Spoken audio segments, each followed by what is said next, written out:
Bine v-am găsit! Există o convingere greșită pe care o întâlnim uneori în mediul religios, și anume, dacă un lucru este adevărat, atunci el se va impune de la sine. Dar experiența ne arată că adevărul trebuie nu doar păstrat, ci și comunicat. Chiar și cea mai frumoasă idee poate rămâne fără rod dacă este exprimată neclar, confuz sau într-un limbaj pe care oamenii nu-l înțeleg. Predicatorul trebuie să fie sincer, corect și clar. 3 cuvinte simple, dar care ascund o adevărată teologie a comunicării. Sinceritatea înseamnă să crezi ceea ce spui. Corectitudinea înseamnă să transmiți adevărul fără deformări. Claritatea înseamnă să faci în așa fel încât oamenii să înțeleagă ceea ce ai vrut să spui. Poate cea mai puternică imagine este aceasta. O ceață în amvon înseamnă o negură grea asupra oamenilor. Cât adevăr se ascunde în această propoziție. Dacă predicatorul nu are claritate în minte, nu va putea aduce lumină în sufletele celor care îl ascultă. Confuzia nu produce convertire.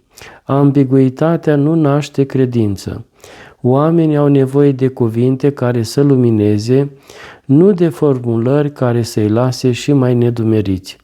Există însă și un alt pericol, și anume afectarea. Uneori predicatorul știe foarte bine ce vrea să spună, dar încearcă să impresioneze. Adaugă expresii complicate, gesturi teatrale, formule pretențioase și o retorică excesivă. În loc să lumineze adevărul, îl acoperă cu propriul spectacol. În astfel de momente, cuvântul lui Dumnezeu riscă să fie eclipsat de personalitatea celui care îl rostește. Iisus Hristos ne oferă un model diferit. El vorbea simplu despre lucrurile cele mai profunde.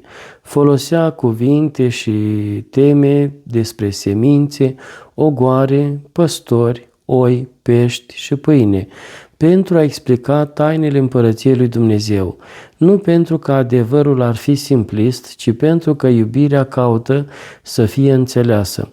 Poate că una dintre cele mai importante întrebări pe care trebuie să și le pună orice predicator este aceasta.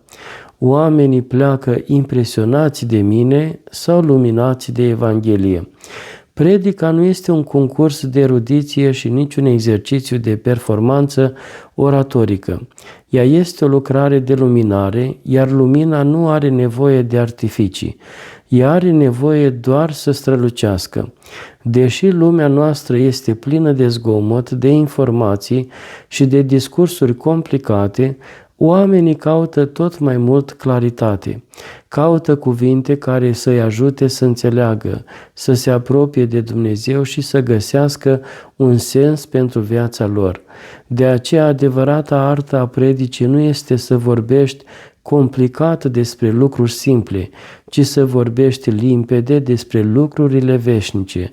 Atunci când sinceritatea, corectitudinea și claritatea se întâlnesc, cuvântul nu mai creează ceață, el devine lumină. Vă mulțumesc, la revedere!